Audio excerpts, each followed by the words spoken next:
როგორია საქართველოს ვარდების რევოლუციის შემდეგ, პირველი დღეებიდან.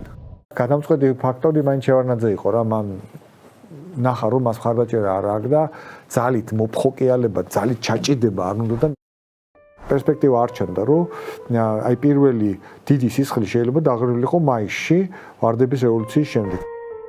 მე გამიგია რომ ჟვანიას გარდაცვალების წინა პერიოდში მას და სააკაშვილის შორის არ იყო იდეალური ურთიერთობა. ზურა იყო ერთ-ერთი ადამიანი, რომელიც შეიძლება მიშას ოპოზიცია გამختارიყო. ბადრი როდის გადმოდის ხელისუფლების წინააღმდეგ ფართო ფრონტის გასახსნელად? იაგო, არ მოგატყუოს არავინ. ყველა მილიონერს უნდა გახდეს მილიარდერი და ყველა მილიარდერს უნდა გახდეს უფრო მეტი მილიარდერი. როცა გინდა პოლიტიკური გავლენა, გინდა ფულისთვის.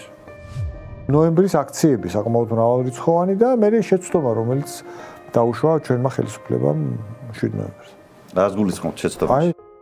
რა არის აი კონფლიქტის თუნდაც ფორმალური საფუძველი ივლისის ბოლოს, რატო იძაბება სიტუაცია? დაიწყეს დაბომბვა ჩვენი სოფლების.